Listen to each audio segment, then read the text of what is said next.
Hello everyone and welcome back to the Blackfoot Book Club and another volume of my essential film reviews collection. Thanks for being here everyone and welcome back. A couple of early disclaimers for you. Number one, this is a long one, so the usual rules apply. Kick off your shoes, stretch out, open a bottle of wine, perhaps, go on, treat yourself, open a packet of chocolate biscuits, go on, you're worth it, it's nearly Christmas. Number two, there's a certain word contained within this film. It's also contained within my review. It's become customarily known as the N-word, and I can't possibly use it here because YouTube will censor or ban this video, and we don't want that.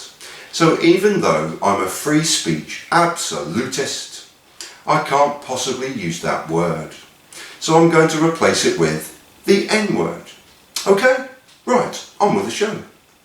How much for young Django here? To say I was excited at seeing this for the first time would be a huge understatement. To say, as I did on Twitter, that watching a new Tarantino film as an unashamed and myopic fan is akin to plugging every fibre of my being into the Matrix was both mixing my metaphors and getting a little carried away with myself.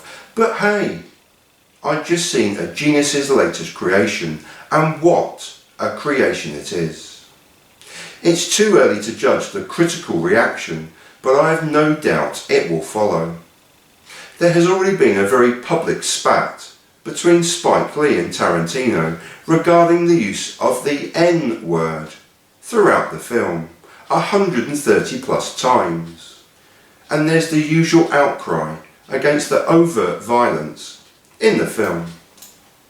To base a judgment purely on these two terms is both ridiculous and as myopic as perhaps is my love for the director. That word is overly used, but squarely within the context of the film. I will detail my take on this later in the appraisal. The outcry over the violence employed is equally overblown, and a lazy criticism yet again labelled at the director. At times it is graphic, prolonged and disturbing, and at others it is balletic, operatic and a joy to behold. Context is everything. Equally, this film, and indeed the others within his canon of magnificent cinematic work, aren't for everyone. But as that myopic and lifelong fan of Tarantino, I love this new film on a par with Death Proof and Inglourious Bastards, which is high personal praise. But on with the film. The opening 20 minutes, as with Inglourious Bastards, is a showcase for the wonderful acting talent that is Christoph Waltz. Along with Jamie Foxx, they are our two heroes for the duration of this 165-minute Western epic, which is set in 1858 and 2 years prior to the American Civil War. These opening 20 minutes, whilst not introducing us to the entire cast, are an absolute joy, contain many Tarantino themes which please the geeky fan in me, and so here's my brief appraisal. With a trademark opening shot of an old-style Columbia Pictures icon, this fades into yet another Tarantino trademark of an uplifting and iconic soundtrack and the film's signature tune Django by Luis Bacalov. A brilliant Western-inspired track and one that sets the table for a soundtrack to the film that is yet again eclectic and brilliantly inspired. Throughout the full playing of this signature tune, a red emblazoned opening titles, set against the backdrop of black slaves, badly scarred and beaten, walking slowly in a chain gang through an arid and unforgiving desert. Our hero Django, Jamie Foxx, is only fleetingly front and centre, but interestingly so, in a homage to Tarantino's 1997 film, Jackie Brown. Arriving at a wooded area with many of the chained slaves, visibly tired and one falling to his knees in utter exhaustion, enter from the distance the film's star, and yet another virtuoso performance of utter brilliance from Christoph Waltz as Dr. King Shultz. Immediately evident is his balletic and eloquent style of speaking, despite the in-joke use of it being a second language to him. Waltz immediately dominates the screen, despite being a stranger amongst heavily armed guards and slaves, his language and demeanour immediately upsetting the less loquacious of the guards. Walking along the line of chained slaves, he settles on Django and with a huge calming smile addresses him to secure information. Django, unaccustomed to such friendliness, cannot look Shultz in the eye, but rather it's Waltz's timing here, even in a very brief scene, that excels. His smiles and nods are always in time as the camera remains fixed on him throughout their brief exchange, with Django rather more deliberately obscured and out of focus. Their conversation is cut short by the two irritated guards, both of whom have now drawn their guns upon him. Shultz's smile as he approaches is one of wanting to bargain for the slaves, and of Django in particular. However, with guns cocked and aimed towards him, he drops his lighted lamp and in one movement kills one guard, fancy pants indeed, and kills the second guard's horse, immobilising him underneath the weight of the dead animal. Completing his business with the remaining still alive guard, it's clear that Shultz isn't the dentist he proclaims to be, but rather a bounty hunter. No spoiler, as this is evidenced very early on, but it's Christoph Waltz's performance that is yet again sublime and captivating. With his distinctive eloquence, he issues a bill of sale for Django and conducts the conclusion of his business with a sublime authority with the still prone guard, hitting the said guard deliberately on the head with the money used to purchase Django.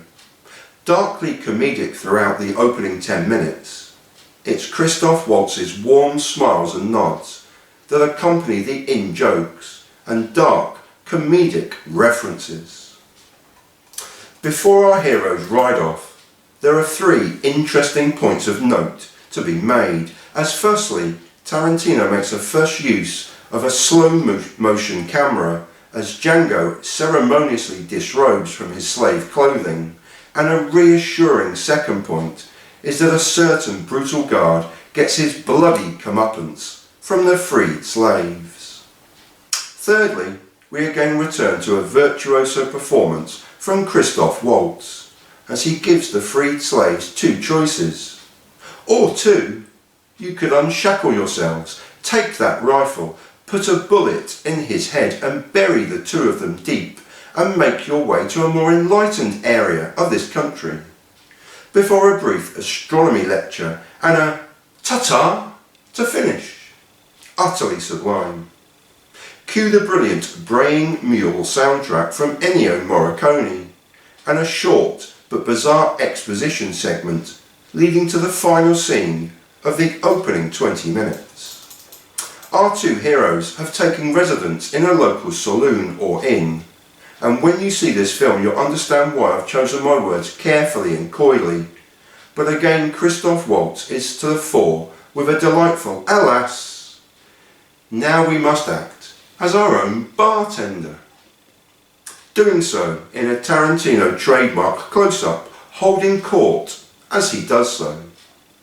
He continues to do so with his account of the slave trade, of bounty hunting, and all with an air of complete relaxation, supping his beer with delight. Django, sitting opposite him in a very simple barroom scene, is still unable to fully look him in the eye, cupping his beer in both hands, listening to Dr. King Shultz's proposition. On cue, here comes the sheriff. Our two heroes walk through the swinging doors of the saloon, Django hesitantly looking around at the massed audience from the town, whilst Dr. King Shultz purposely walks ahead of him and, confronting the sheriff, shoots him in the stomach. cut to a wider angled shot of the town and to a circling Shultz, who calmly stops before shooting the sheriff again, this time in the head. As the townsfolk flee in all directions, amid fainting ladies and cries everywhere, Shultz proclaims triumphantly and with a smile, "Now you can go get the marshal." Whilst Ennio Morricone's braying mule plays again, sit back in delight and enjoy the remaining 145 minutes of this wonderful film from a genius of a film director. The all-star cast in support of Christoph Waltz's virtuoso performance watch for his little touches, gestures and nods that top the performance, plus of course introducing his horse by name every time he interacts with a new character. Is a typical Tarantino mix of rising stars, stars of the past and cameos from trusted returnees of previous films. Notable cameo and vital roles for to Bruce Dern as Old Man Kurukan, Dennis Christopher as Leonid Mugai, and returnees to a Tarantino film as Zoe Bell, Michael Bowen and James Parks, all as various trackers, and the wonderful Michael Parks also cameos as a LeQuint Dickey mining company employee alongside the director himself, cameoing again in his own film. However, the marquee stars not already noted follow below, and we'll start with Django. Django, Jamie Foxx, grows into the film in line with that of his character and dominates the screen by the end of the film, as all true heroes should. His dual scenes with Waltz are a joy, especially again as his character and background develops. Oh, and it's Django. The D is silent. Broomhilda, Kerry Washington. On paper, Django's wife, but so much more. A stunning performance from Washington, whose portrayal in the flashback sequences are just heartbreaking. Calvin Candy, Leonardo DiCaprio. A self-confessed seasoned trader, DiCaprio is magnificently over the top as perma-smoking Candy, pouting, gesticulating, camp even, but sadistic and driven to win at all costs. A superbly disturbing performance. Stephen, Samuel L. Jackson, a regular Tarantino collaborator, Jackson again provides a take on a character all of his own.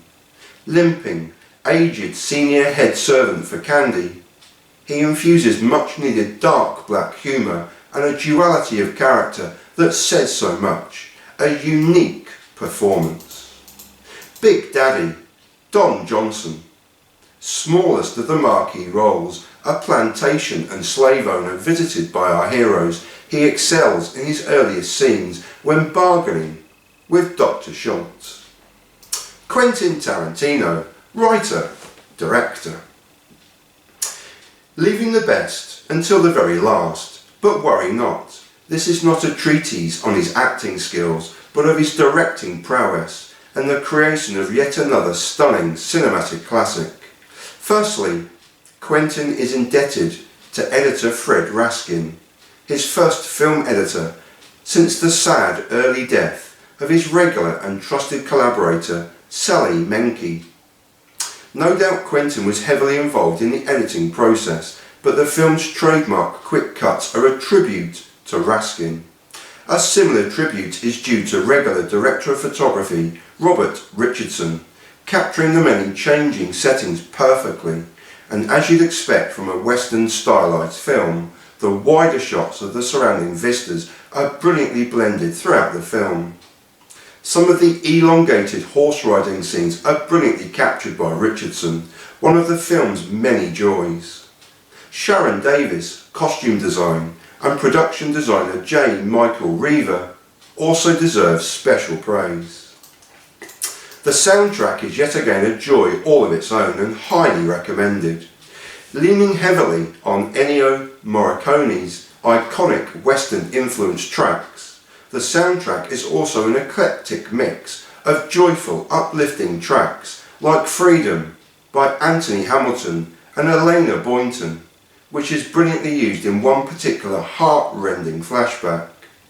Apart from this and the aforementioned title track and Morricone's beautiful interludes, the eclectic mix continues with 100 Black Coffins by Rick Ross, I Got a Name by Jim Croce, and Who Did That To You by John Legend as particular and perhaps more popularly known standouts.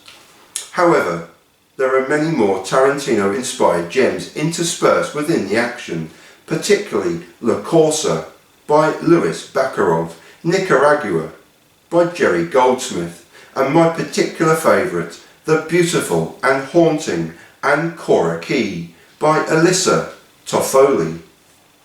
The criticisms. The word, the N-word, is used far too much, but sadly and a reflection of the unenlightened times, but they're all within context. That particular 6-letter word, for it is just a word after all, or perhaps just pixels as you're reading this on a computer screen, dominates the film and very definitely jars at times. Deliberately so, and on many levels too. The alleged count of over 130 uses could easily and sadly have been nearly double that, as other oblique and equally racially abusive terms are used throughout the film in its place.